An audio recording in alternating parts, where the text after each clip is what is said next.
Ooh. Oh, we're live. The Joe Rogan Experience podcast is brought to you by The Fleshlight. If you go to joerogan.net and click on the link for The Fleshlight, and then you enter in the code name Rogan, you get 50%. Well, 50. Did I say 50? 50. 15. I'm not adding new coupons, folks. I'm just high. 15% off the number one sex toy for men. This is number one. There was a fucking race apparently, and The Fleshlight won. How do they I have judge no that? idea. It's ridiculous. I guess because they sell more, you can just call yourself number one. That must be what it is. Yeah. They are. It's a solid product.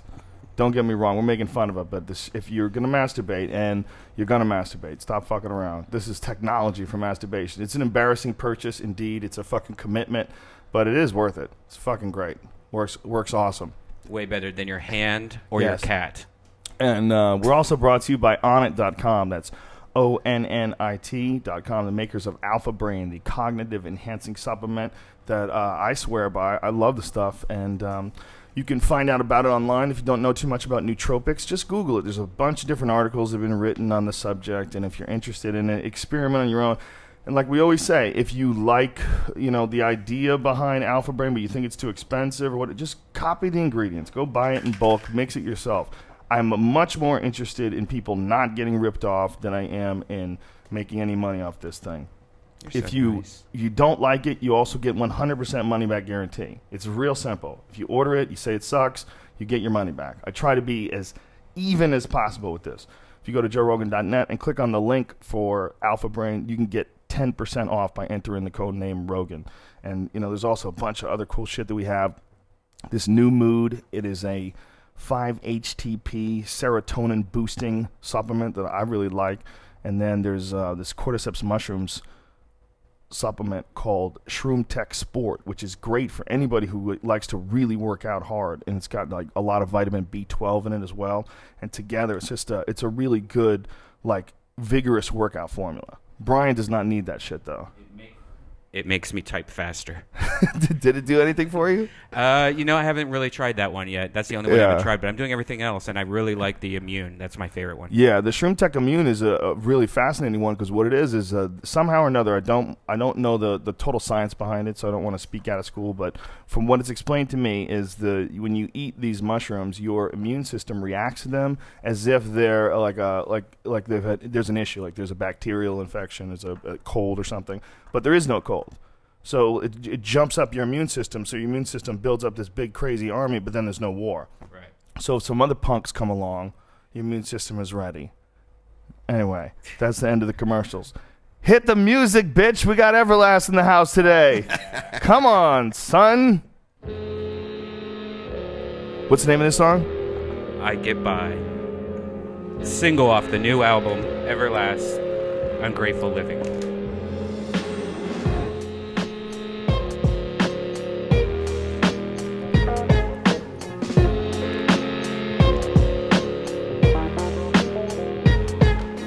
Government man keep calling my house, talking about I owe, harassing my spouse. Gotta park my truck on another block, cause the subprime loan got my ass in hot. Got a couple good friends with helping hands. I need a brand new job with a healthcare plan. They closed the plan, they stole my job and told me crime don't pay unless you ask the mob. So I smoke a little grass, drink a little wine, watch a little too, try to kill a little time. And every single day I fall a little more behind, but I'm paying it no mind, it'll all be fine. I get by,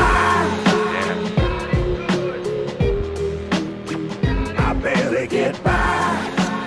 It's good shit. Oh, I like Love this, it. man. I barely get by. This is classic. I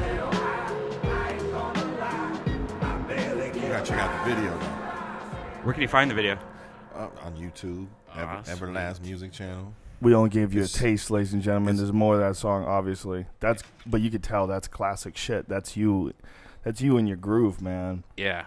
And you know what? It's one of those CDs, I was talking about this earlier, that I buy CDs, and I usually like 2 or 3 songs. This is one of those CDs where I honestly like every single song on this CD. And there's a few of them that, like My House, I fucking love. This is an awesome CD, man. It's been a while since you put something out. So is it like, Couple years, how many years has it been? 2, 08, I put a 3. So 08, I put out a record. Do you like having like that kind of a space in between records where you really get to work on your shit and really get to like put it in a form you like? Yeah, I got no choice. It's just songs come to me in groups and bunches, and then I get caught up just living. You know what I mean? I just kind of, I can't force an issue. If I tried to write a song when I wasn't feeling like writing a song, it would just be horrible. You know, I mean, I've done it. I've tried it. You know what I mean? It's just sometimes it's like life says don't write a record. You know what I mean? Right. And then I tour and I lay back and I take my time. I like taking in as much music as I do putting out music. So I listen to things. I learn more about music. Right. Do you like when you write? Do you just say? Do you have like a whim? Like it just comes across you? Like, now I'm gonna sit down right now and start writing a song. Like you don't have like a set aside time or anything like where you go, I'm just gonna work on music. Like, how does it work with you? Nowadays, I just go. You know, I keep a studio away from the house, just kind of, and make it like a job. Just go every day. You know, not quite 9 to 5 hours, but try to keep it as respectful to the family and whatnot as you can. You know, before it was just, I mean, if I wanted to work at 2 in the morning, I work at 2 in the morning. You know what I mean? And that's still the case, but I don't really live in that hour anymore. Yeah, I don't either, but there's something kind of badass about that shit that comes out at like 4 a.m. Yeah, that's why you can't not do it if it needs to be done, but I'm not sitting around at 2 in the morning waiting on it. You know what I mean? Yeah. If it jumps on me, I'm working on it, but I always personally felt like with writing anything that like, you don't get into the real trance until like the whole house is asleep. Oh yeah, until it's just you and the silence and the keyboard, and then you get into the real trance. Well, that's also why I keep a separate area. Like I'm just talking about like a good hour away from the house. I got to drive to go to the studio, and I usually spend a day or two there, and just lock my mind out of everything and try and. There's no windows, so it could be 2 in the morning. Are you always writing shit down too? Like if you're like in a restaurant or something, you have an idea for something. Do you write it down? Or you just fuck I've with honestly it in your never head? written an idea down ever. Wow. Not a lyric, not a rap lyric, not a. So you just not keep a them all in your song. head. Yeah, not a chord like progression on it. Wow. If I can't remember it, it's lost to the universe. That's awesome. Yeah. There's something beautiful about that, man. That's pretty badass. I'm like a beautiful mind, kind of an idiot savant. It's. Doesn't I don't even know JD how I don't even know half the chords I play on the guitar, man. I've just copied them from other people. Really? Yeah. Holy shit. Doesn't Jay-Z do that as well? He doesn't write any of his raps down? I believe so, yeah. That's incredible. That's incredible. So all of your shit is It just started for me as a way of exercising your mind. When I was a young kid trying to be a rapper, I was like, you should always have it ready in your brain. Wow. And then my style of writing just became kind of visual, and it's like in my mind when I write lyrics, I have the pictures in my brain. I equate it to that cat on Oz that drew pictures on paper, but he was a poet. You know what I mean? It wasn't words. It was always this picture, but he would read it as a poem, and it's almost the same thing. It's 3-dimensional in my head. A song, the minute I would start writing the words out 2-dimensionally, it would just lose all meaning and feeling to me. Oh, that's fascinating. So you feel like the writing in just a verbal and an audio way. Yeah. Is the way to do it, and just store it's it just in memory. 3-dimensional for me. Like in my mind, it's like 3-dimensional pictures of what I'm writing about, and that totally makes sense. The minute I commit them to paper and they're 2-dimensional, I lose all it. I hate. I mean, it's a disposal. It go from something I'm really digging to let me write that down and see it, and then I see it as a whole different it's words, it's paper, that's amazing. Loses and yeah, that's a fascinating way. Might be why I only put out a record every 2 or 3 years.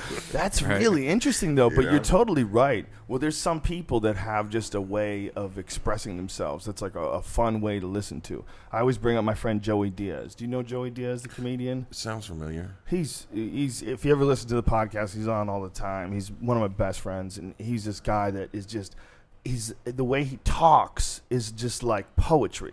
Right. He's just like, "What's up, dog? Where's this party kicking, motherfucker? What we doing, bitches?" Right, yeah. He's giving everybody knuckles, and everybody's laughing and smiling. It just takes you off in a wave. And Joey Diaz is not something you could write down on paper. Right. That's a flavor. That's a real live, like as you said, 3-dimensional flavor to the way his words come out. It's alive. It's it surrounds me in my head. If I'm writing it in my head, it's all around me. Wow. The minute I commit it to paper, it's just flat and So loses it. do you have, so if none of this is all written down, do you have like a set list in your mind of how you put it in order in your shows, or do you wing it? Do you go on how you feel? No, I'll write the titles down for a set list. I'm saying it's also become a superstition at this point in my life. It's like, after you make a record, they want the lyrics. You know, they want to know the publishing company is like that's giving you money for what you've written. Wants to know what you wrote. But I have to have one of my people, my assistants, like, hey, write the lyrics down. I'll sit there and dictate them to you. Because it's become like a superstition at this point too. Wow. Have you ever tried to like break away from that? Like, let me see if I could just write one and start out from scratch by from writing scratch. it down. I have, and it's just, again, it's like I live in a song until it's done. You know what I mean? Until it's finished, it's all around me. Once it's on paper, it's like it's. Well, you hit some notes, man. You hit some notes in that "What It's Like" song. We're like, whoa, like, you know, the one about the girl finding out she's pregnant, the guy leaving, and she find that man again. She's gonna cut off his balls. Like you hit that note, and that note maybe wasn't something that would have ever been the same if it was written down. You know what I'm saying? Like you hit it with the feeling of being that girl in that situation, and it was realistic and you know, like alive. Right. 3-dimensional. Yeah, I mean, there's times I wish I could do that, but like take that and write it on a piece of paper in a way that I thought was beautiful and artistic. Because I'd love to write a movie, but I can't do that. I'm saying it's this thing about music and the way it lives in my head. Like, I don't really know how to make music, man. I've been faking it for a long time, dude.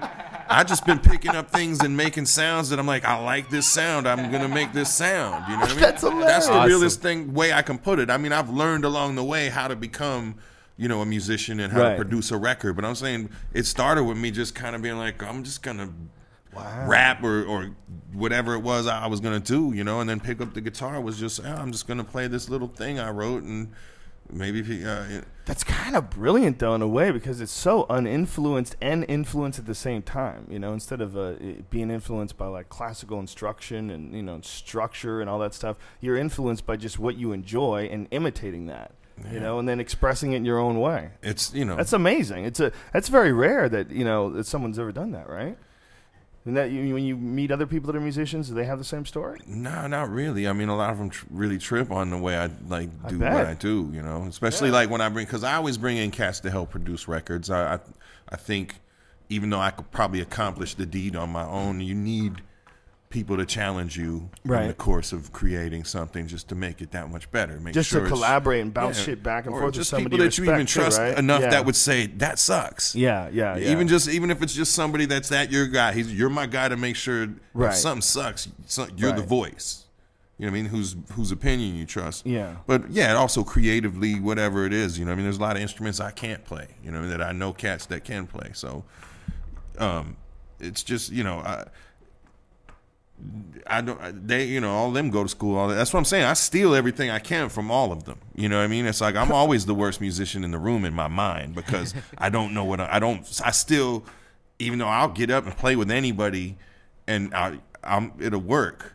I still have this thing in the back of my mind. Where it's like I don't know what the hell I'm doing. You know what I mean? It's like, man, okay, I'm just kind of sneaking on stage and seeing if I blend. I'm like the soy bomb guy from the Grammys. Remember that guy who came out during Dylan with the soy bomb written on his chest and was wild? I'm just sneaking onto the set trying to get something. But you got to know that people must love that. There's something so authentic about that. There's something so authentic about just kind of like learning how to play music by making noises with a guitar until you figured it out.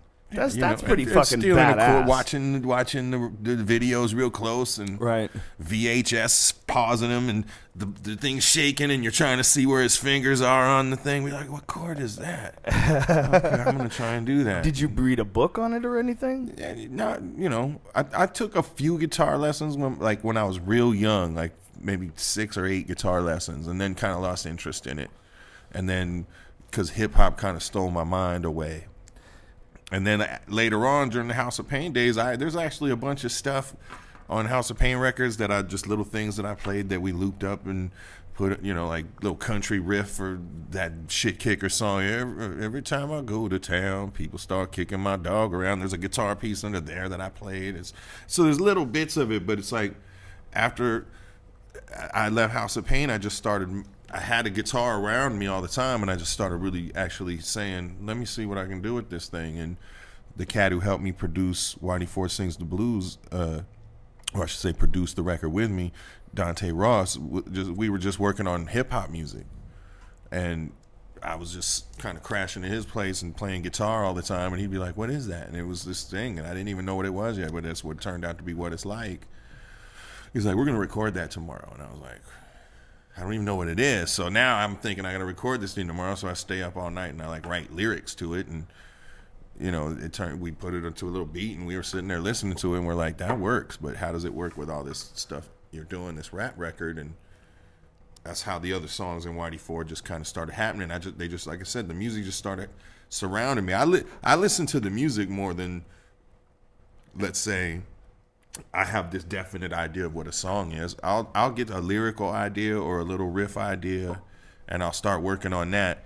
And then once that takes a little bit of life, it'll start telling me what it wants. It'll be like, I'll hear a slide guitar on it, or oh, there should be a piano right there. I can hear it in the space that's in between. It's telling me. Right. I'm not this dude who like I know what parts and what, but I'll be like, I know what sound should go right there because I can hear it.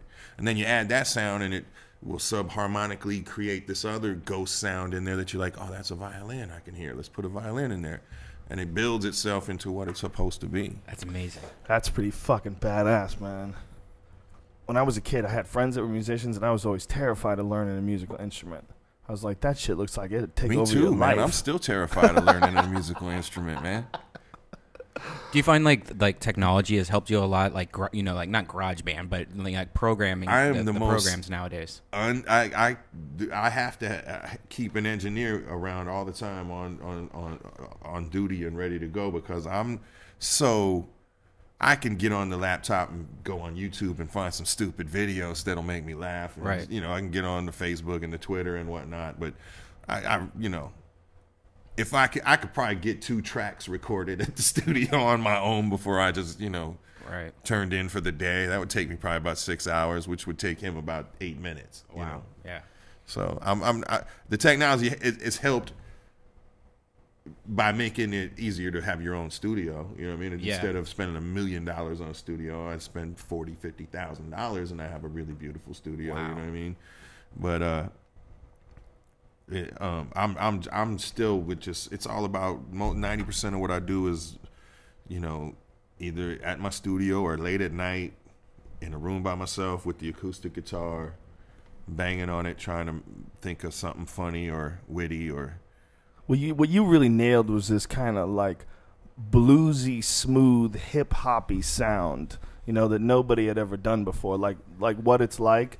That's like there's a lot of blues to that song, I just kind of walked a line between Brad from Sublime and Wyclef Jean. You know what I mean? I just kind of really I saw what Wyclef started doing, with all his R&B and island influence music, mixing that with hip hop, and I was just kind of starting to record this guitar stuff, the What It's Like song, and I was a big fan of Sublime and how he always injected these little hip hop phrases into lyrics and things. I knew he had to be never really knew the dude, but knew he had to be kind of a b-boy to a certain degree, and those kind of things. That's kind of how we saw that it would all work when we were looking at the record. Me and my friend Dante. My label thought Whitey Ford Sings the Blues was a horrible idea.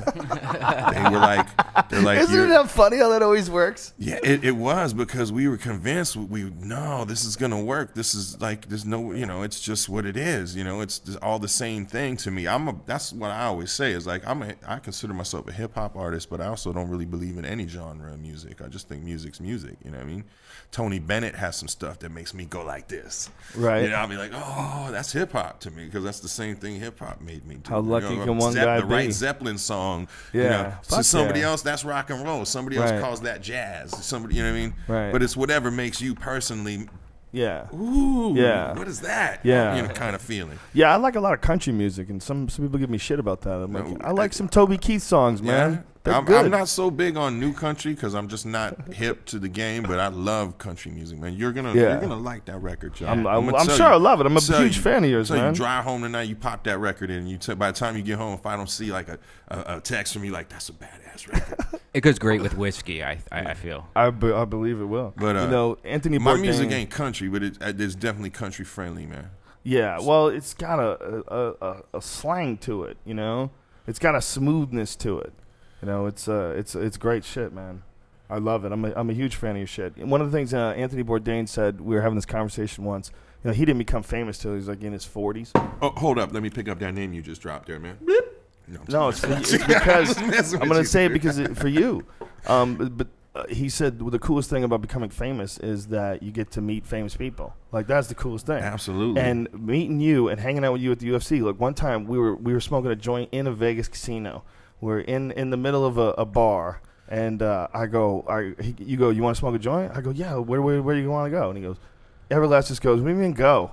Yeah, I was like, where you pulls out a lighter. We're going to smoke he it just right pulls here. out a lighter. I'm like, oh, all right, well, fuck it, man. If I get arrested, at least I'm getting arrested with Everlast. Arrested. At the worst, they would ask us to put it out, man. You know, at the worst, they'd be like, hey, come on, man. They give you that look like, dude, don't make my job harder. Well, you can still smoke in a nightclub in Vegas, huh?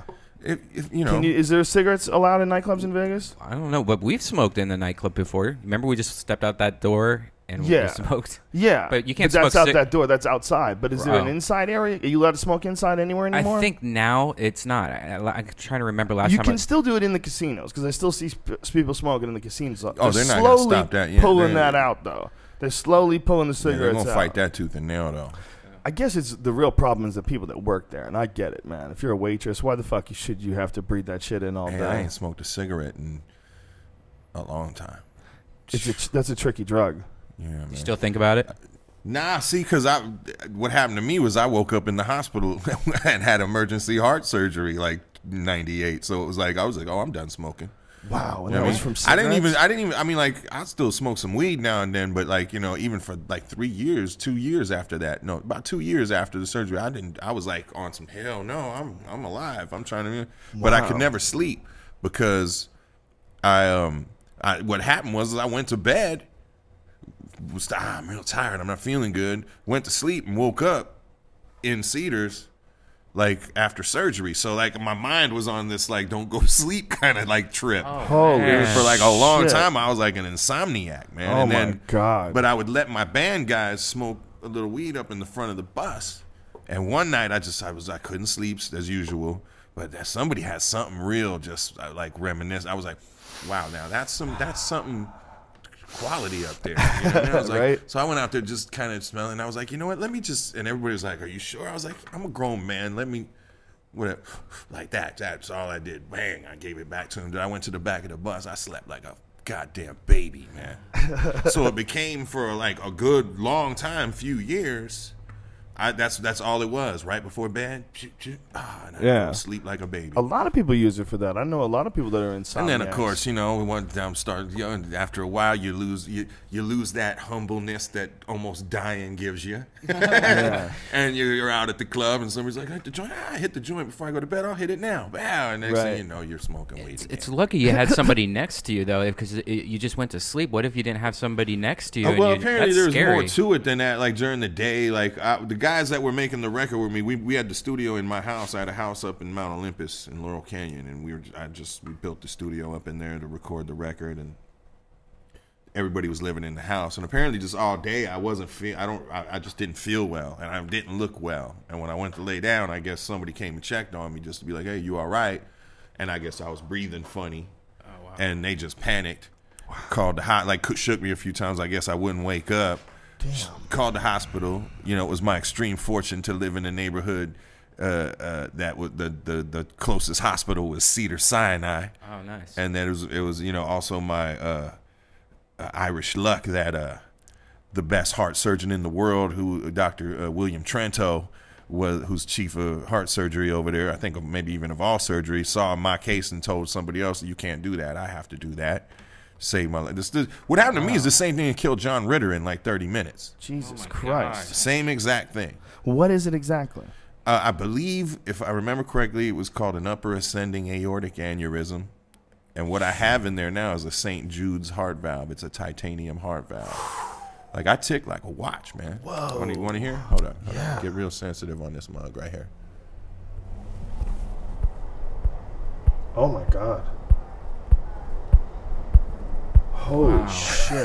Wow. Yeah, like 14 years now. That's like white noise to me. But I could take my pulse without any. I could just take my pulse. Holy That's shit. amazing. You have a titanium valve in your heart. Yeah, yeah.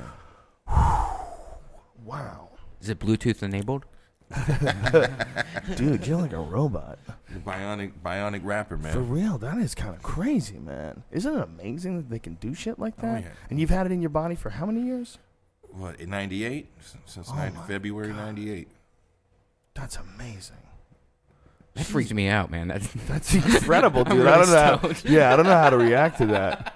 That's amazing. Alien technology, man. That's why I love watching your Twitter, dude, because there'll always be some crazy tweet. Like, some fan will tweet you like, yo, aliens dropped off the cure for cancer at, whatever it is, Fort Knox. Yeah, it's flying over Article some hospital here. right now. Yeah, I'll be like, oh, man, I love that, because I know I got alien technology in my body, man. Titanium. That's I got a titanium heart valve, That's man. insane. How does that work? wow. That's amazing. I mean, imagine trying to explain that to someone 200 years ago. We're going to cut this dude open and we're going to stick some shit inside there where his shit's broken. It's going to be made out of a metal. Witchcraft. You're just a witch. A rare metal. Yeah. They What? wouldn't even bother trying to comprehend it, man. Stitch They this just, man you're a up. witch. Burn him.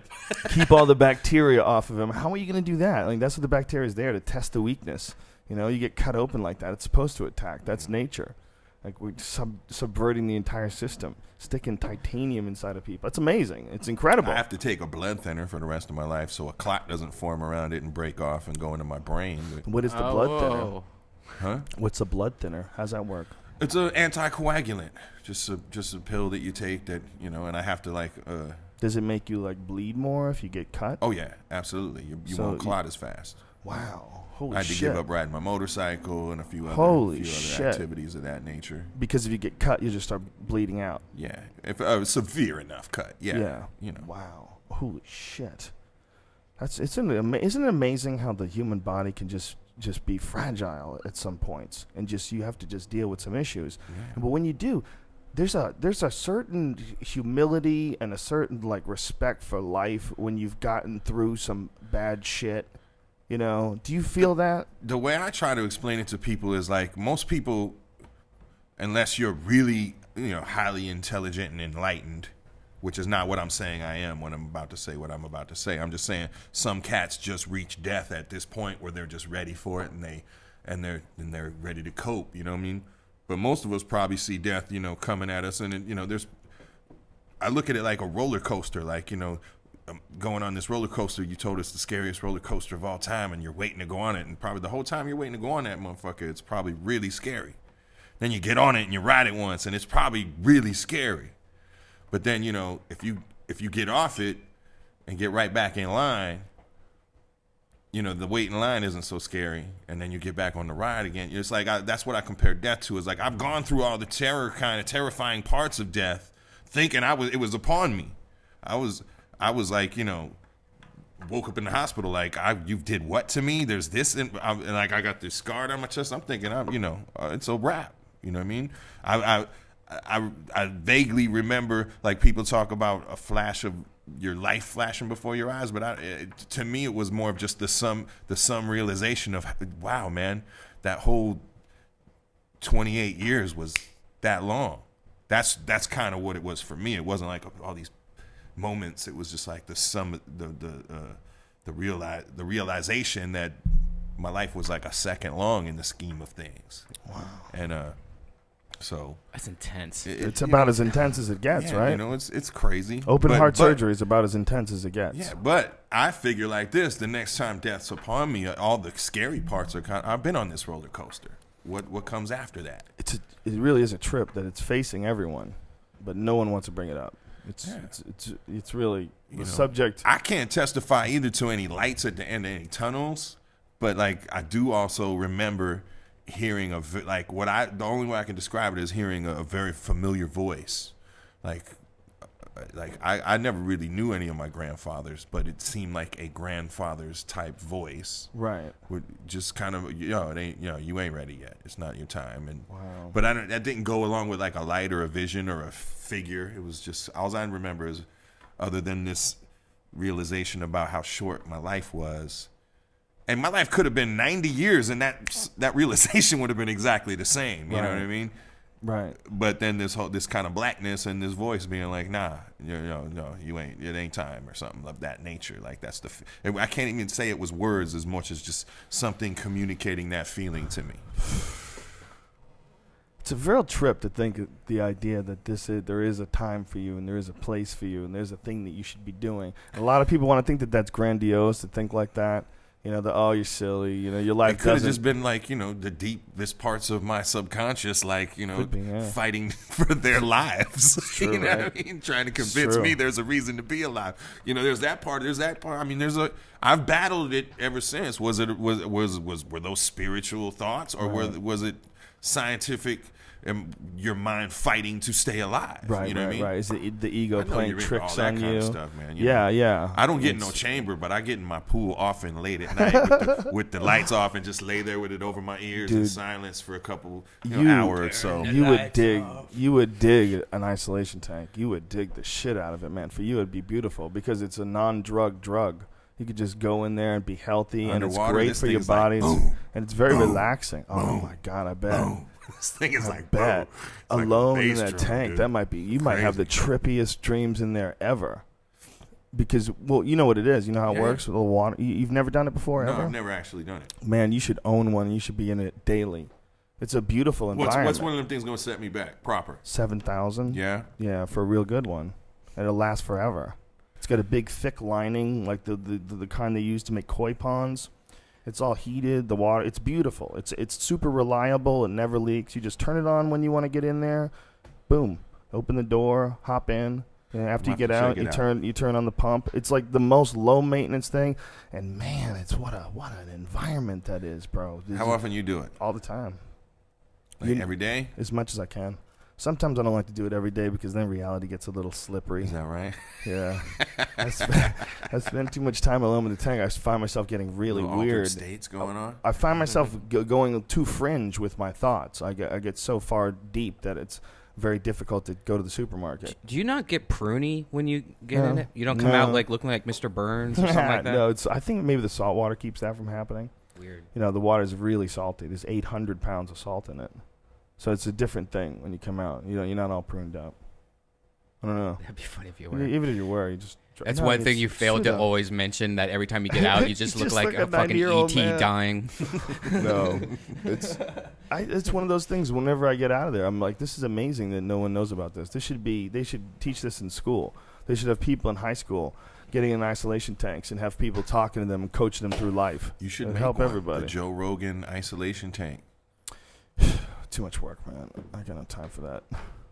7,000 a pop, man. It sounds like a lucrative I don't think there's that much business. profit, to be honest with you. It's a lot of it is steel components. You have to get it manufactured and built. There's this super fucking jacuzzi system with this incredible filtration system to make sure that no microbes can get in there and fuck with your skin. And then on top of that, you have to make sure the water stays exactly the same temperature. It's a lot of technology into it. You know how you could do it is you have to get it like $200 on Amazon, like a portable system that you make out of like a box. Oh, dude, you wouldn't want that. What if it fucking broke in your living room and fucked up your whole house? Then I'd be responsible. No, you don't want that, man. It's George Foreman of isolation tanks. That's the thing about a tank, man. If you're gonna get one, you gotta, it's gotta be built correctly. Someone's gotta go in there and do it. To have a build-it-yourself one seems to me too much room for error. Yeah, but people would My buy pool works pretty good late at night with the lights off, man. You get on a floaty. Yeah, You get on a floaty. No, I'm buoyant. Oh, you can float on your back in a Pretty pool. much. Holy shit, that's amazing. That's incredible. I sink like a rock. I can't do that. But if you get in that water tank, the isolation tank, then it's beautiful. Imagine Then 800 pounds of salt. The other thing is that the temperature is perfect. It's the exact temperature as your skin. So when you're in there, you fail to be able to, after a while, you don't differentiate between Isn't the that skin also and the the air. exact temperature of pee? Yeah, probably. That's comes out of your body. Right. It must be. You just need a garbage bag and just piss yourself and sit inside of it. Yeah, I try not to pee in the tank, but you know, Yeah, sometimes shit happens. That might get kind of nasty. Yeah, you don't want to smell that while you're in there trying to achieve enlightenment, smelling your own piss, going, what the fuck is wrong with me? Sitting there Fucking Joe pissing, Rogan. sitting there pissing on myself in an isolation tank. Have you ever seen somebody that had a pool that was so badass, like they had a lazy river around it? Can you Yeah. imagine how badass would that be if you just had a lazy river around like a huge pool? Yeah, I knew this dude who had he had this giant pool and he had some crazy fucking slide system built into it, like water slides and everything, built into the side of his hill. Yeah, but just like a floaty thing where it just goes around and around. So you could just sit in like a little raft and just go in circles. Like you're on a Disneyland yeah, ride. like those pools where they have like a little lazy river around the whole entire pool. That would be okay, but I'm telling you, the isolation tank's better. I want to meet Get somebody with yourself a one of moat. those. A moat? A moat. That's the next level shit. That's like some Prince of Croatia shit. You live in Glendale with Who has a moat. I know there's no princes in Croatia. Don't get angry at me, Croatian people. I love you guys. Yeah, man. That's some next level shit, right? That's what after the next zombie apocalypse. After 2012, people are gonna start making moats. Yeah, that's why I'm moving out the city. I'm gonna have a moat. Where are you gonna try to make this compound? What are you don't know. thinking? Northern Somewhere. California is a good move. Northern California. Good climate. Not too hot. You know, not too cold. Too rainy. Gets you a little. You get a little weather, which keeps you honest. I Little think it's weather's San Diego. good for people. I think Little San weather's Diego. good for people. I think people are delusional in California because they never get hit by weather. Right. They just like have That's no. coming. They have no respect for what nature can do to It's them. coming. Yeah, it never hits here. You know, when you get here, you get a little bit of rain. Whoop-de-doo. It's like every now and then it rains. Like, people here really have no idea what the fuck weather is like. Yeah, but we get earthquakes. Rarely, man. They're Rarely coming. you get an earthquake. They're coming. Yeah, they're You're definitely coming. We're all gonna we're all gonna be like, why didn't we Just because move? we ain't paid the tab yet doesn't mean there's not a bill, you know? right. Is indeed. But I think earthquakes, by and large, you know, if you don't get trapped under a giant building that crushes your head, by and large. See, I'm thinking San Diego be close to the biggest Air Much Force less. base ever. You know, that just seems like it would make sense. San Diego? Yeah, be close to the base. You know, we'll be the most protected, other than being in Los Angeles, where everyone's going to fucking die. Is that what you think? Yeah. But why do you think that earthquakes won't hit like Air Protected Force from bases? what? Earthquakes? No. No. If when Zombie panic apocalypse. strikes out, or a zombie apocalypse, or when the Martians come. Zombie apocalypse. People actually talk about this. Worried about this shit, dude. People are worried I know, about that's what the I'm saying. fall of civilization. Like, Danny Boy listens to like that what radio? Alex is- Jones? yeah, all that stuff. Yeah. Like he's got that iHeartRadio app, and he's always listening to that late night, overnight Right. stuff, all the craziness. And I was like, he was listening to a show that was actually about zombie apocalypse and zombies and people discussing them. And I was like, this is real people talking about this. That's crazy. It is ridiculous, but could you imagine if it was possible to make a zombie? You know, what Well, if? it could be? It would probably just be a virus of some kind. That Now we're talking about Well, it sounds stupid, but there's way crazier parasites that exist in the world. You know, every single human being is essentially a symbiote. Every person has a conglomeration of all sorts of different organisms living inside their body, and without those, you can't even be alive. And when you get a parasite, like when a parasite fucks up a body, what that is a failed symbiote. It's like it's trying to have a symbiotic relationship with the organism, but it's failing, so it's sucking out too many resources, so it becomes a parasite. It's not contributing to the overall system. Understood. It is possible that they could come up with something that would hijack your shit so bad that you would be like one of those 28 days later motherfucker. That is so 100% Okay. absolutely So we're not possible. speaking of the dead rising. No. We're talking about brains. Look, 28 days later I didn't is a listen zombie to the zombie movie. apocalypse show long enough to figure this out. I just was like, these I people are don't know if actually there's- saying things about zombies right now. Dude, I'm telling you realistic zombie rules. I'm totally geeking out on zombie rules. The 28 Days Later was not a zombie movie in the same thing. Exactly. It was a disease or that was created. It was like, what was it called? Rage or something like that. And they gave it to chimps, and the chimps got out and fucked up a whole city with it. That's totally possible. It is totally possible. There's a worm that lives inside a grasshopper. It's an aquatic worm, and it grows in its body. And then when it gets to the age where it's about to hatch, it talks the grasshopper into drowning itself. It controls the grasshopper's body, hops the grasshopper over to some water, and leaps into it so What's that it it can called? pop out. Some aquatic worm. Some aquatic worm. It's not. So That's if not I the Google actual, grasshopper, if you Google aquatic brain worm, grasshopper, control, parasite, yeah. parasite. Isn't that amazing? That'll Tricks come it up. into drowning itself. That's And it amazing. can pop out of its little body.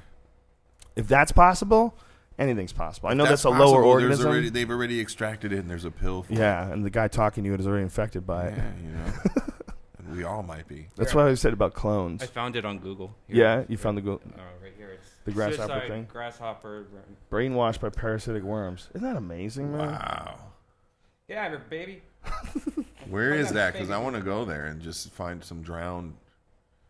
That's like a fun camping trip. Well, they're finding out more and more of these parasitic relationships that worms have. Well, dude, I mean, to how people. many millions of organisms are living on us as we speak? Yeah, there's a lot. In We're that beard fucked. of yours right there, this one of mine. I'm sure. There's little bugs that are actually probably helping out, keeping it clean and shit. Yeah, exactly, right? I mean, that's Scrubbing what the whole buggles. deal of acidophilus is, right? You know, I'm gonna you lie take- though, man. That brings in my mind. That brings me straight to bed bugs. Like how that whole outbreak in the East Coast, In dude. the- I was yeah, New shook. York. I was like not wanting to go to Fuck any that. hotels. I was like, man, I ain't trying to bring bed bugs home. I know. Can you imagine that? They get in your clothes and shit. You're fucked. That's just And they crazy. multiply in your house. Oh, and you got to get it defumed. That's why it's easy to believe all that. How quickly, it's like people trip on, the nuclear this, nuclear that. No, it's gonna be a little germ that gets all of us, man. It could be easily. It could be. There's been threats of it for, who knows how long. I mean, every time.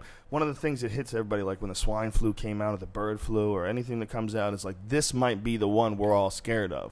Because we all know that it's possible. Yeah. That one super bug that comes along. Yeah, but they got us convinced of that at least, and they Yeah. use every opportunity they can to got me try whatever convinced. new vaccine they got out. on us. Exactly. Like, how are we gonna sterilize these folks once and for all? Yeah, what the fuck? There's a lot of The vaccines chemtrails now. aren't working fast enough. Are you a believer in chemtrails? I It's not past them, right? It's not. No, that's how I look at it all. I Yeah. mean, like I look at it like the cats who if you want to even take the 9/11, there's cats to be like, there's no way we did this. I was like, well, there's proof that the very least we knew something was supposed to happen, just like that. Hijacked airplanes. There was reports that they were going to try and do this, and nothing was done extra to stop it. That's kind of a passive participation at the very least. So I don't see past anything. All the harp and all this, I love it. I love reading about it and learning about it and giving it just enough consideration to be like, it could be true. I'm not living by it, but I'm watching to be like, okay, if some crazy scenario breaks out in the world where people just can't breathe anymore, there might be something to these stories. Yeah, you would have to think of why would they be doing it. There's got to be a profit to it. You got to talk somebody into doing it. I think for sure there have been some chemtrail experiments. I don't think that's doubted at all. I think people are well aware there's been some shit, but the real question is like, how much are they doing on a regular basis? I don't think they're spraying cities. Like this. I go a lot of places and see them everywhere. Do you think they're spraying people? Do you think I like don't know they're trying what's to control going the on. population? When I was young, that was just a jet going by, and but the smoke didn't stick around all day. One of my Right. favorite videos online for ridiculousness is Prince sitting down with Dick Gregory, and he's talking about how, I think it's Dick Gregory, he's talking about how there's chemtrails, and they fly over the hood, and then all of a sudden everybody starts fighting.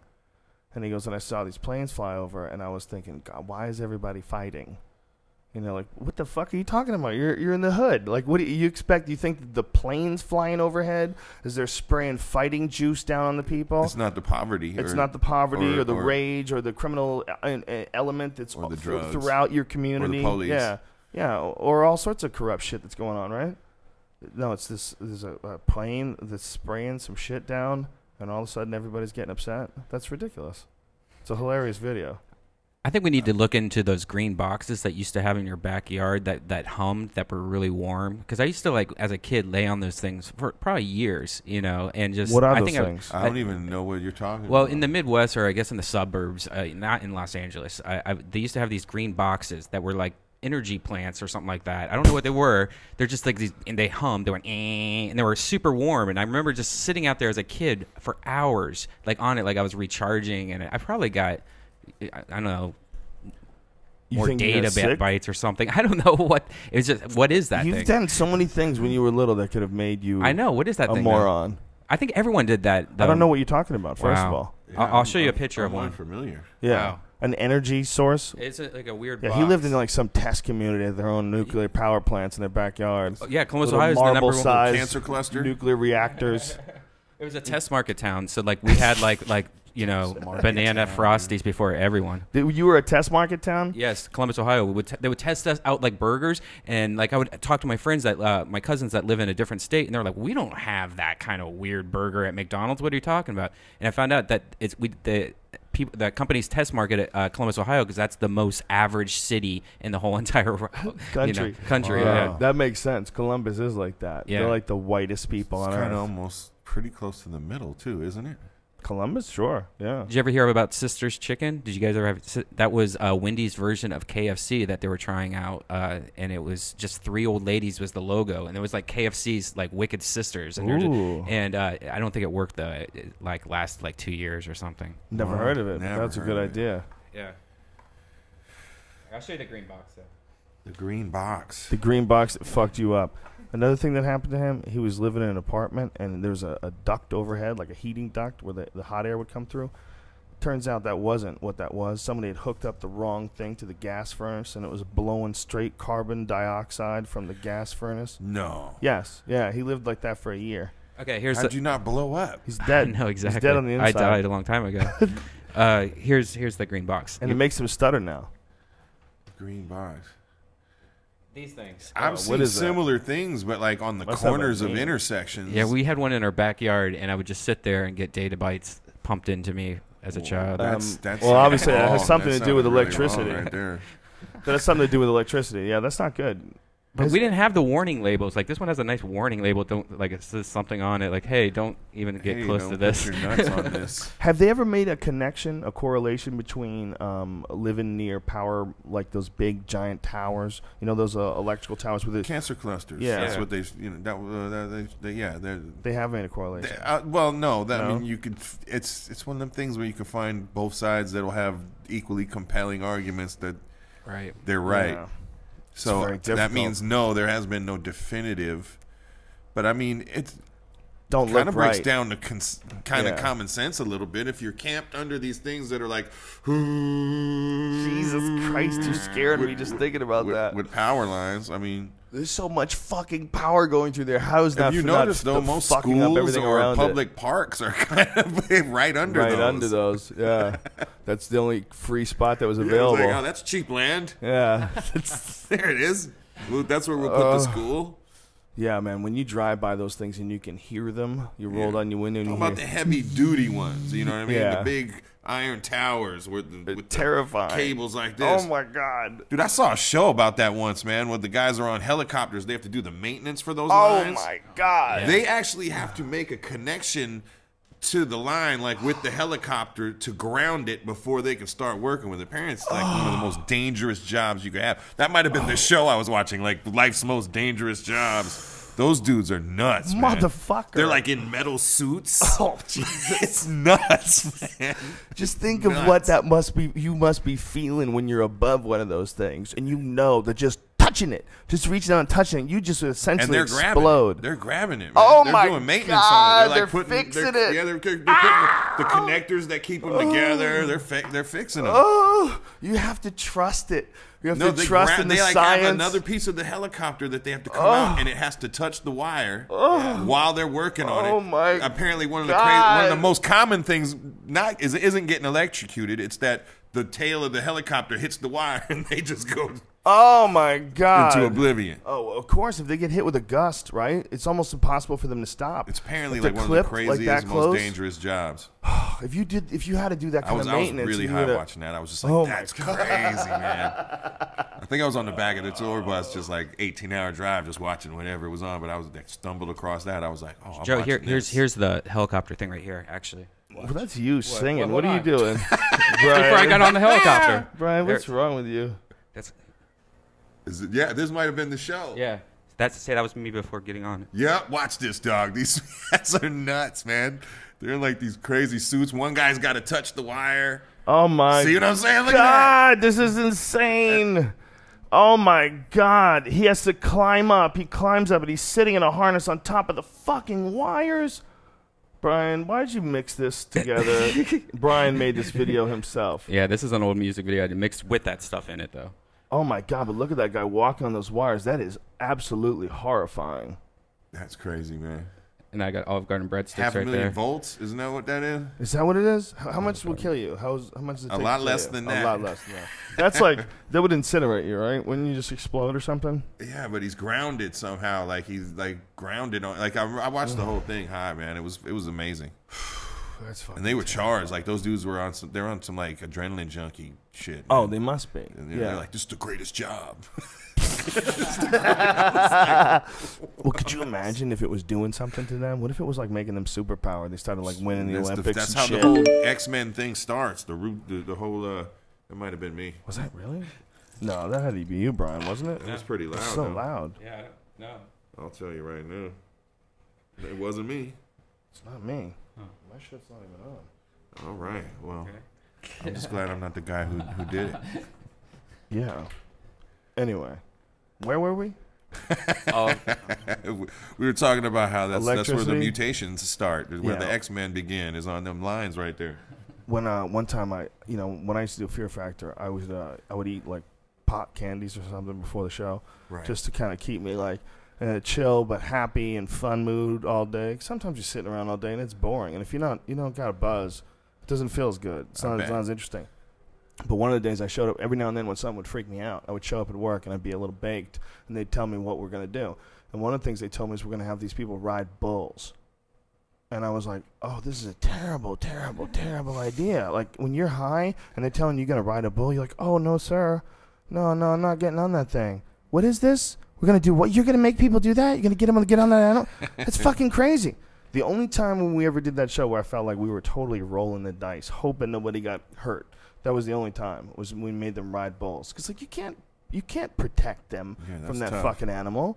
You can only say so much. We're gonna try to keep it from stomping you, but we can't guarantee it. We'll give you a chest plate and a helmet, but you're gonna let it. Imagine you letting a bull gore you, first. yeah, with a chest plate and a helmet. Go, come get me. I got a chest plate and a helmet on. Oh my God, you'd feel so fragile. Hell yeah.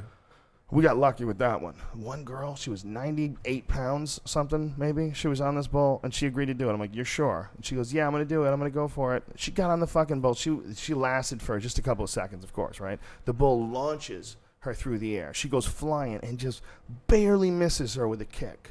Just barely misses her. And I just would think about, like, what a ridiculous thing. We could have got this little girl kicked in the head for some stupid reality show, you know? And she, like... How much bread was it at the end of the show? 50 grand if you won. Before She tax. falls down. She was okay. Isn't it funny though, dude? Like, not to belittle money, but Yeah. isn't it funny what people will do for so little money? Well, they do it for fun, too. A lot of them, they do it just, there's people that do it and they think that they're going to be able to eventually get some sort of career in reality That's TV. even more funny to me. Like, Well, people have done it. even though it's actually turned you know? into that. I know, it is weird, but you know what I'm saying? Like, as long as they're nice people, I don't give a fuck, you could start weirding out about what people watch and don't watch, and I've gone down that road before. Like, what the fuck is wrong with us? Why are we watching the Kardashians? But, the other part of me is like, who gives a fuck? Well, they're hoping she's going to suck another dick soon. No, she's done, man. The only way she would suck another dick is like she would have to like drop drastically in the ratings to make another sex tape. It would be really hard to get her to put one out now. But, it's like a NASCAR race. They're not waiting for the end. They're waiting for the crash. You know Here's what I my mean? prediction. The next sex tape won't be her getting fucked. It'd be a dude eating her pussy for like a half an hour. That's it. That's a sex tape. And then she releases that one. Whoopsies. That got out. And that would kick her back up to the next level. If she was like crying at a press conference, I can't believe this. This was so personal. I used that image to masturbate to when I'm on the road. My assistant stole it from my laptop. That could be her next level shit. She might have to do that in about 2 years. Because like now people are like making like Kardashian jokes are probably like the #1 joke on Twitter. If you're gonna make a joke about the Kardashians, I mean, it's like it's so low hanging fruit. It's so easy. Yeah. Like, I saw that movie Young Adult last night. The Patton Oswalt. Throughout the whole movie, you know what it's about? No, I haven't Charlize even heard Theron and Patton Oswalt. It's fucking really funny Yeah, I've seen and the really previews. brilliant, like a brilliant movie. But one of the things is the chick who's the crazy chick, Charlize Theron. All she watches is Kim Kardashian. She just watches every time you're seeing her at home. She's just like sitting in front of the TV watching Kim Kardashian and her sister talk with like this mindless glaze in her eye. That's hilarious. And you're like, holy fuck, that is America, man. Those people are responsible for that fucking signal that they're putting out there, man. They are turning. If anybody's turning people into zombies, Yeah. But this whole movie, throughout the whole movie, this crazy bitch, Charlize Theron, is obsessed with her high school boyfriend, is just watching the Kardashians on TV. It's a good movie, man. It's a really, like, the ending's kind of weird. Is but, it like in the movie theaters movie? Or yes, is it, yeah. I saw it last night. It's a good movie. It's fucking... Patton Oswalt's a bad motherfucker. He's funny, man. He's going to do the podcast again soon. Has he even done it? No. Did I say again soon? Yeah. Oops. Do it soon. We need to get him on it. Yeah. Yeah, that movie that he did with Galifianakis and the guy with the glasses, the comedians of comedy. Oh, yeah. Oh, yeah. Those dudes. Our buddy filmed that. Yeah. That whole thing, man, is hilarious, man. Yeah, those guys are awesome. There's a bunch of real good stand-ups right now. It's a good time for stand-up comedy. They're all starting to break through too, like in other, of course, Zach and I see Patton Oswalt everywhere lately. Zach Galifianakis is one of those guys that I can't help smile when I'm watching him. Yeah. He's like one of those guys where I see him doing something stupid in the movie. You know, even that, what was it, Due Date or something like that? Yeah. Wasn't the best movie in the world, but I'm watching him and he makes me smile. He's just so ridiculous, you know. Brody stole the whole movie. Do you think so? Yeah. I love the little Brody hiding, like, out of nowhere. You'll find our friend Brody Stevens. He's friends with Zach, so every time Zach does a movie or does anything, Zach throws him in as, like, these little roles and stuff. And every role, it's almost playing like Where's Waldo for Brody Stevens. Like, oh, there he is. He's a police guy. Whoops. Why do you have a Google page? I forgot to switch it back to my camera. You're tripping me the fuck out, dude. I'm like, what's your point, man? No. This whole thing is starting to trip me out. The cartoons Yeah. over here. And like, It's very distracting. There's a TV over here where my face, like, I'll turn and my face will be on it. It'll startle me, and then I'll look back and it'll be like some other thing. And some goatsy image. Yeah, Yeah, this is the next level of ADD type shit for people. Just a conversation alone it's too boring, man. gotta It's have like too 18 screens going, dude. He was showing me earlier. He was just watching random strangers play video games. Yeah, on Oh live. yeah, he does that. He'll go and watch video games as And if he it's showed me the homepage, and it was like, I was like, that's the fucking Matrix. Look Yeah. at it, dude. Yeah, it's like, what game do you want to spy on? You know, Women's tennis? Look at all those people are in the fucking computer right now, Yeah. and they're all playing games. pretty nuts, And right? most of them are trying to kill each other. Yeah, Exactly. isn't that nuts? And this is only step one. What's it going to look like 100 years from now? Oh, it's gonna be you know? drone warfare, dude. Jesus You know what I mean? Christ. It's just What was your go-to video game back in the day when you played a lot of games? the last one. I was kind of a SOCOM freak. So Yeah, because I like seeing the guy, like the character. I don't like where all you see is the hands and the gun. I like seeing the little guy running around. I don't want to feel like I'm actually killing people. I want to know there's a game going on. right. Have you played Gears of War? That's kind of like that. I think one of the first versions I might have played. I when I got married and had a kid, man, it was a wrap. Yeah. Like the video games, are like Can't First to justify go. video games. it's hard. And the video games to me is I always say it, I'm always terrified that I'm going to become addicted to them. I'm terrified. They're too good, man. Video games these I days. think by the time I'm an old man and retire, I could just sit around and the shit would be crazy by then. It'd be like three-dimensional surround sound. You're gonna pierce your own brain. You're gonna have to pierce your own temple with some Be thing on that's some. gonna. What was that? What was that crazy Christopher Walken movie with the brain stuff with Natalie Wood? Oh shit! What was that movie? Yeah. Dream something. Dreamscape? There it is. Was that what it Dreamscape. was? Dreamscape. Yeah. Wow. Do you know that there's new questions about Natalie Wood and her husband? Yeah, a month or so ago. Yeah, man. Just recently. Robert Wagner whacked her, man. dude. Well, that's what this guy's saying. But they saw him on the on Today's Show. I think he was on. He was also selling a book. You know that, right? Yeah. He was selling a book in which he said that Robert Wagner killed her. He said he heard a bunch of fighting. And then he heard silence. violence, and then he heard silence. What's that guy's name again? Do you know the guy that The guy who's writing the book? Robert Wagner. I'm sorry. Robert Wagner. Yeah, Robert Wagner and Natalie Wood. I got to find you Heart this. to heart. I got to find you this video. It's going to trip you out. Why? It's this guy asks this question to the guy that's selling the book. He asked the same question like 7 times in a row, and it got to the point where it was like a joke, like a Saturday Night Live skit. He's like, "Okay, last time, same question," and he kept on. So the guy wouldn't answer the question? I'll show it to you. Hold on. Okay, Just give me a that second. sounds I think I crazy. might have seen this too. Yeah. Does he sound like a crazy person? Yes. Oh, okay. I need to hear that. Yes. You always need to hear that. Whenever someone's accusing somebody of killing somebody. While he's doing that real quick, in one of your stand-up specials, dude, you talk about that video about the horse that. Yes, dude, Mr. Hands. Did you ever see the documentary they Yes, made? Zoo. Yeah, I saw that like not too long ago. I was like, that's Joe's joke. That's what Joe's joke was about. I had to watch the whole freaking law. thing. They changed the law because of that dude. Which is crazy, dog. Yeah. It was just like just seeing these people like being interviewed and speaking about their little zoophilia or whatever they call it. Yeah. It Well, was it was sort of a documentary. It was sort of like a performance documentary where they had actors play roles. Oh, so was it was it? Yeah, That because was the guy's pretty high. dead. You know, and he was in through a lot of it. Like I think it was a real sneaky way they did that documentary. But what it did was it forced them to change the law there. People were moving there so they could fuck animals legally. That's what these people did. They met online. They met in a chat room. They said, "I like fucking animals. I'm just gonna put that out there." And then everybody's like, "Damn, I like animals. Fucking me. Let's do this. Let's move in together." And they moved in together. And they got like an area where they all lived. And they would go to a farm and film. They had hundreds of hours of guys getting fucked by donkeys and horses. That shit was crazy, man. Insane, man. Here's the video right here. He just lets you know, man, that there's always gonna be Oh, yeah, someone who's taking it deeper. I can't answer that question right now. And why not? You're referring to mistakes you made. Have you changed your story from when you spoke to investigators years ago? I did lie on a report years ago. And what did you lie about then?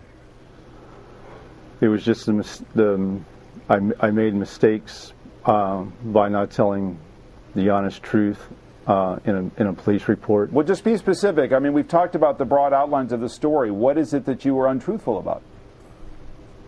Just everything that took place that weekend. Was the fight between Natalie Wood and her husband, Robert Wagner, what ultimately led to her death? Yes. How so? If I tell you that, you won't buy my book. Like I said, that's going to be up to the investigators to decide. The point you're making is that it's because of information in the book, information that you're bringing to them, that they would be reopening this investigation. Is it your charge that, in fact, Robert Wagner essentially tried to make this a low-profile investigation, did not do everything he could to try to find her once she went missing after their argument? Yes, it was. It was to be kept a low-profile investigation. So you're saying that Wagner did not do everything he should have done to look for her after she went missing? Exactly. Was he responsible for her death in some way? Well, like I said, I think we all made mistakes that night, and Mr. Davern, that wasn't my question. Was he responsible for her death? I'm not asking about your story. yes, I would say so. Yes. How so? I really don't want to get involved in answering Well, how can that you question come on right national now. television, sir, and accuse him of something like that but not back it up? Well, that's up to the investigators. That's actually not the video I was talking about, but that's still Okay. pretty interesting. Well, yeah, he sounds like there's definitely something missing. Something's ticking when it should be talking and talking when it should be ticking, right? He's trying off. to sell his book. I mean, know, I'm but not he's- saying. I mean, Yeah, that's all he's doing, right? he ain't nothing being speculated about that wasn't speculated about the day she went drowned. Yeah, exactly. Well, didn't William Shatner's wife turn up drowned too? That was in his pool. Oh, shit. Wasn't that in his backyard? How to drown somebody in a pool? Yeah, what happened? I have nothing to William Shatner. I think he was out of town. That's a good So move. he did it right. We're not insinuating any whatever. Yeah, that guy. I'm You're not a buying that. comedian Dude. and you have to Sometimes you do. explain that to people. Yeah, you do. This is a sad world we That's, live in. wow. Remember when That's you could wild. say retard without any You know repercussion? what's funny is you know Colin Quinn? Sure, Like I think he's a pretty funny dude. it's hilarious. Sometimes he says some real outrageous shit, right? And Yeah. he gets under people's feathers, but he'll say something about when Kim Jong Il died or something, and I love him because he just retweets every stupid hateful thing Yeah. that gets sent to him. But it's these people are really saying how could you say something like that? It's don't you realize you're following a comedian? Yeah, You and know you're what I mean? following one that will real never own up smart to ass, it. Yeah. like sarcastic one at that. Yeah, I was it just blows my mind how literal people are. yeah. Well, you know, one of the things was catching news was that he was accusing Will Ferrell of stealing the movie Anchorman from him and talking about the really bad drugs that Will was doing. I mean, it's just so reads like a goddamn Colin Quinn punchline. The really bad drugs that he was doing, you know, and people bought into it, man. It was becoming news. Like, you dummies, you silly fucks. We live in a more and more literal world. To see how quickly how many people can drop him or something. Like his number will fluctuate. I look at his number as much as his tweets just because it's funny. Like, who'd he piss off today? Yeah, Colin Quinn is underappreciated genius. He's one of the funniest guys I've ever seen. It's funny when like people listen to comedians and then a comedian actually has to say once in a while, like, "Yo, these are jokes. We're not serious." Well, Colin's style of smart assy, really smart comedy. It's so unusual, man. I hardly ever get to sense. It's hard for us to see each other unless we're like, you know, if I just happen to be in a town where someone's doing a set, I'll stop in and watch them do a full set, or if I catch like a special. But other than that, you know, I'm in one town, they're in another. It's hard to see them. So I did a Tough Crowd once, and it was like one of the first times I got to see Colin do like a long set, and he did it in front of all of his fans, you know, because they're all. So he would like warm up the crowd. God damn, he was good. It was really good. Like it's like when you see him like tight. Like Colin Quinn's a bad motherfucker. He doesn't get nearly enough respect. You know, there's people that he's so self-deprecating that people just, you know, for whatever reason, I don't know what it is. I mean, he's too smart. It's whatever it is. No. It's his frequency's too. He's too. It's too good for some people to figure out. The world's getting a little too dumb. Is that what it is? Is it really that bad? I mean, isn't there a way to snap us out of this, man? That's another thing about one of the things you did a couple years ago. I don't know if it was the same special, but it was about when all the smart people die. It's like, yo, that day's coming, man. It's possible. It's coming. It is possible, and that's. And what I thought Mike Judge might have ripped you off a little bit with that Idiocracy movie. Maybe, but I don't think I'm the only one who's ever had that thought. I think other people have been thinking that people are getting stupider and stupider. A little bit. Yeah, I've ripped off a lot of chords from a lot of songs, man. It's not always. Listen, I met Mike Judge. He didn't seem guilty when I met him. So. No. He probably didn't write it anyway. I love him. I love that movie. I'm just saying, this seems like something. This seems kind of like that premise. Yeah, I should have got that special out earlier. Should have got a roll. Actually, the special was out before Idiocracy. That's my point. That's what I'm saying. The special was out in 2005. Idiocracy was 2006. But I had been doing that bit for a couple of years. That bit came from one mushroom trip where I just sat and looked at the whole progression of the human race, and that it was some sort of a crazy fight between overpopulation of stupid people and like packets of really intelligent people figuring out matter itself to the point of, you know, total complete complexity where they blow up the whole universe and we restart all over again. But that all came from a mushroom trip. And I started thinking about like how ridiculous it was that I put all my faith, my food, the warmth and the cold of my family all in the hands of things that I totally don't understand. I just hit switches. I haven't researched them. I don't know what the fuck powers them. I have no idea the science behind it. I don't know. I'm just open the refrigerator, take some milk, pour a glass. I don't know how the fuck this milk has been able to sit in my refrigerator for a week and not turn into rotten cheese. You know what I mean? Like, but it's been pulverized through some crazy machine that I'll never be able to understand. Gotten to the point where all the bacteria is broken down, so you can store it in your refrigerator that you don't understand. Some box that keeps shit cold, and that's the only way we can all live like this. The only way we can all live like this, and nobody understands it. And then I just had that, you know. Then the bit just sort of wrote itself. That's why I tell everybody. Everybody's like, gets on these tangents about nuclear bombs and even viruses, which is perfectly logical. But I'm saying all it really would take would be let the lights go out for a week. And let's see where we are as a civilization when everything stops working. Yeah, well, it's not good, man. You know, a person's real, true character comes out in a situation where everything gets tested. And a lot of people never get tested. They just never get tested through their life. They coast through with a boring but easy job, and they go to sleep, and they get up, and they do it all over again, and then the shit never hits the fan. And if shit does hit the fan... What happens when you need to know how to shoot a deer? Exactly. Okay, you shot the deer. Right. What do you do now? Can you find it now? How far did it run? Can you follow blood trails? And once, okay, you shot it, you found it, it's dead. Okay, even then. Now what? Right, yeah, gut it, quarter it. How do you keep the meat good? Exactly. Yeah. Meat's only good for a few hours, man. What are you going to do? Unless you get it cut up right. Yeah, you got to cut it up, get it in the refrigerator. Cleaned. Yeah. Yeah, it's nuts, man. The process is so simple now. We go to a supermarket. It's like we've accelerated everything to the point where it's ridiculous. You can get meat like that. You know, you could. Who would have ever thought that you could just step out into the street, walk a block, and get a fucking fat, thick, juicy ribeye steak, perfectly cut, like perfectly aged, right, ready to go. You'd do no preparation whatsoever. Just say, "I'll take that." Boom. You take it home. There's fire. Boom, and you're cooking it in like seconds. And if you're really impatient, there's nuclear like technology right there in your kitchen, ready to cook your food. Yeah, you can microwave the fuck out of it and just eat it then, right?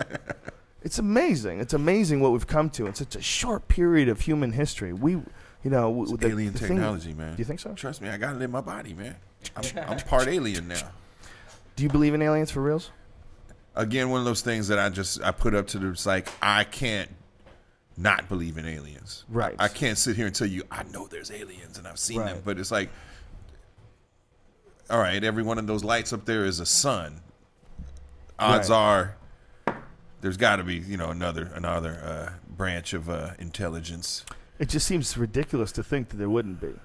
It seems like we've already figured out that things are recreated all over the galaxies, like gas giants, rocky planets, planets in the Goldilocks zone, planets with water, planets without water. Like, we can apparently read their atmosphere somehow or another. They can figure that shit out. I don't know how, but they can figure out like what temperature a planet is thousands of light years away. It's a strange thing. I don't know how the fuck they do it, but they found a lot of planets like this, a lot.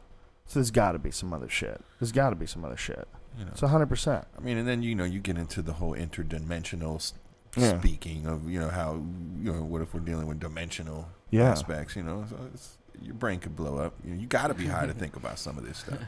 You know, it's funny, but all we do by ridiculing any of that shit is we're just trying to control reality to even the ridiculous part that we understand as is, the ridiculous part of us being a part of a galaxy, and that galaxy a part of the universe, this universe being one part of one universe, and there's an infinite amount of universes, like just all these nutty, that we know to be true, like wrapping our heads around infinity and the ideas. We know that to be true. We don't want to go any further than that. You start introducing new shit, you start introducing aliens, I got no room. I got no room for your crazy alien talk. It's like there's almost like the reality that we're absorbing as it is so baffling and so fucking crazy that we're like almost unwilling to look at anything that's more confusing. Not to mention that, you know, then the powers that be have also mixed this magical thing called religion into the whole thing. So if a ship full of aliens actually came and landed in full view of everybody, that fucks up a lot of people's like belief systems. Yeah, it's over. It really does. You know what I mean? It would be interesting, like who would like jockey first to try to like get cool with the aliens, like the Catholic Church and the aliens have made peace, and you know, next thing you know, it's Jesus was an alien. Yeah, he was the first and true and only alien. You know what I mean? It becomes this whole war of like they drop off a new gospel. Yeah, they're bringing us a new gospel. It's a floating USB says all card. the other religions are to be wiped out. That would be so easy, man. Could you imagine if you were from another planet and you had some super dope technology and you want to come out and you knew the history of the religions? Okay, what's the number one religion? Most popular? Is it Christianity, Islam? It's one of those. Okay, well, this is what we do. Then we're going to come down with one guy that has both of those religions in his history, and he's going to do some fucking magic, and he's going to take over the planet. There you go. That's all you would have to do. Not even magic to them. Not even levitating, that's natural. They can do that. Can you imagine just landing a helicopter 1,000 years ago, just going back and landing a fucking helicopter and seeing people freak out and run for cover? You know, just what kind of a world are we going to be living in just another decade, just another 20 years, just another 50 years? 1,000 years, you could have just broke out a flashlight and got that effect. Yeah, right? Yeah, no shit. The fire's contained. Tis magic. Yeah, everybody had fire. That's what they had for that was cutting edge technology right there, man. A fire and a knife. Yeah. You were good. You were caught up with the Joneses. Right, because electricity is only like a couple hundred years old, right? When was electricity? Was late 1800s? Yeah, Tesla, right? That was the beginning on of the a mass level, maybe not even until the early 1900s. Yeah, wow. That's amazing. They were using fire to keep things lit. If you wasn't candles like and shit in the city, kites to charge their phones. That really makes like Leonardo da Vinci, like some of his shit, even more impressive. That he did that shit by candlelight. You know, think about the Sistine Chapel. Think of doing that shit with candles. You know, god damn, motherfucker had fire. He was lit by fire, and he was still motivated enough to do that. On his back for On his back. however many years. Jesus Christ. How long did that take? I don't know. It had to take a couple years. That's one of the great artworks of humankind. Not longer. I'm sure I'm underestimating. Can you imagine with all the other dudes who were like trying to be artists back in the days of Leonardo da Vinci? Guys who like thought they were pretty badass. You know, just, I'm working on some pretty cool pieces. Pretty proud of it. I think I'm kind of the shit. And oh yeah, you knew that Leonardo da Vinci dude? Yeah, he's been painting the ceiling for 3 years on his back. This shit's brilliant. And inventing the helicopter in his spare time. Yeah, and figuring out how to make a fucking biplane. Yeah, Yeah. Dude, that dude was on speed or something, insane. Man. He's an amazing dude, man. You're talking about like some super dude, What an amazing mind that guy had. Wish there was film of that guy. He's one of those guys you wish, like, man, we really missed out on getting some recordings of that guy talking. Get him a podcast. He must have been a super genius. I mean, he must have been some insane through-the-roof IQ type character. And it seemed like he would, like, just sketch all these, like, insane machines out and figure things out. And then perfect anatomy. I mean, just what an amazing mind that guy must have had. Do you ever draw or do any kind of art? I mean, a little bit. I came into music, actually. I was a graffiti writer, like with a bunch of cats, and some of them started making some music for fun, and I kind of followed suit, and it just became, something that, that somebody within that group knew Ice-T, and that's how that whole thing took off. Ice-T signed me, but I don't make as much art. That must be pretty fucking cool to get signed by Ice-T. Yeah, when you're I was 17. Oh, damn. You must have been like, holy shit, I just got signed by Ice-T. That's amazing. Yeah, and it was before, like, people. It wasn't like about, there were no super duper 100 million record selling people in rap. It was like, the biggest people were like Run DMC at that time, and wow, not the Public Enemy and a few, stuff like that. It was just starting to crack. And then I was just doing it for fun, and dude asked me if I wanted to make a record for him, and I said, sure, yeah, why not? And I made a record for him, and next thing was House of Pain and whatnot. But to answer the question, I collect a lot of art. I don't really. You do collect art? Yeah, I'm a avid, like, graffiti-based and street art-based collector of art. Yeah. I love that. There's a website for, I think it's ESTY, I think is what it is. Something like that, but it's for artists, and a lot of our listeners who are artists will sell like posters on this website. And lately, I've been just buying up so much like posters, like original prints, because it's like 1 out of 20. We're only printing out 20 pieces of this, and so for $15, I'll have one of those 15 or one of those 20. And now I'm just out of nowhere started collecting art because of this one website. It's amazing website, ESTY, I believe it's fun. I started out like, I don't know, 10 years or so, maybe more ago, maybe 15 years ago, collecting all these toys out of Hong Kong that these graffiti writers from America were going, like, all these Asian cats were big fans of the whole graffiti scene. And they would hire these cats to make toys for, like, companies like Bounty Hunter and Medicom and all these. So I collected all these toys. And then I ran into a homie that was, like, the editor of a art magazine called Juxtapose. And, he was like, yo, this is cool, you collect these toys, but he's like, you should be actually collecting, paintings and art. And I was like, okay. And next thing I knew, I was like, I'm like an obsessive. I have like 1,000 pairs of sneakers. I like have really? Holy shit. What's your brand? Most of them aren't even open. Most of them like really? Yeah, I got like 200 pairs of sneakers probably that I just rotate. Wow.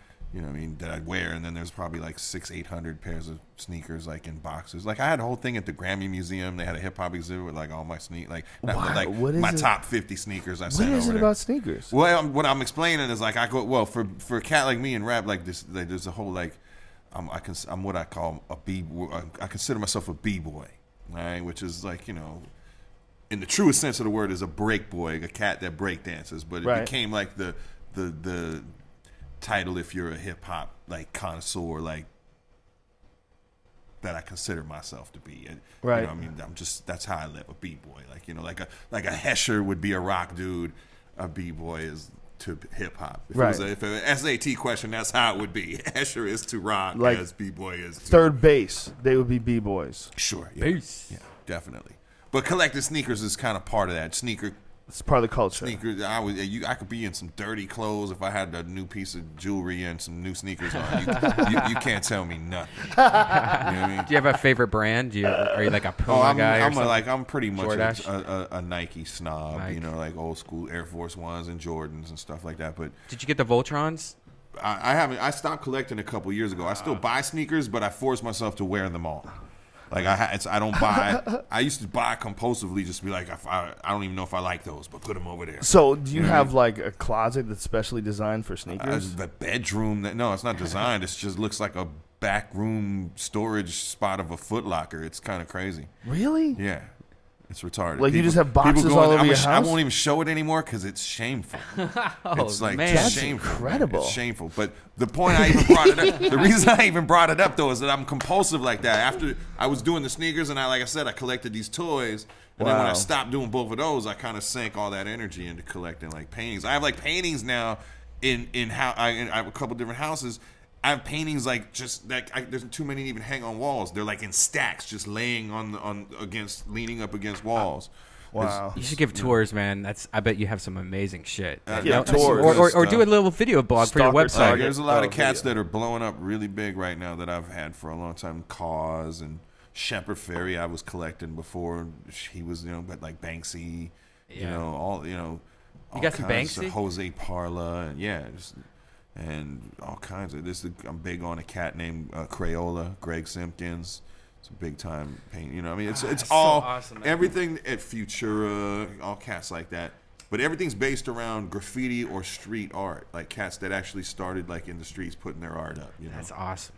I went to this dude's house once. He had a house in the Hollywood Hills, and he had a whole wall of his house. Like he had a crazy house and a glass wall that faced the city. The whole deal, and a whole like long wall of his house was a gallery. It was set up like for rotating pieces of art, and he would literally like harbor some of the best artists in the world and buy their shit and rotate new stuff from there to his, like, he had warehouses where he would store the pieces that he wasn't showing. I'm getting to the point where I have to find like a professional place soon to store a lot of my art. Yeah, this dude had his house set up like a museum. I mean, he's incredibly rich.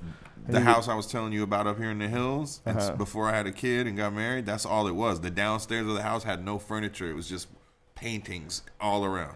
Let me ask you something about living in the hills, because I've had friends that were robbed up there. I've had a couple of friends that have encountered up here, up in the Hollywood Hills. That's why you need that's moats. Hollywood Hills. Oh, you're talking about up here. Yeah.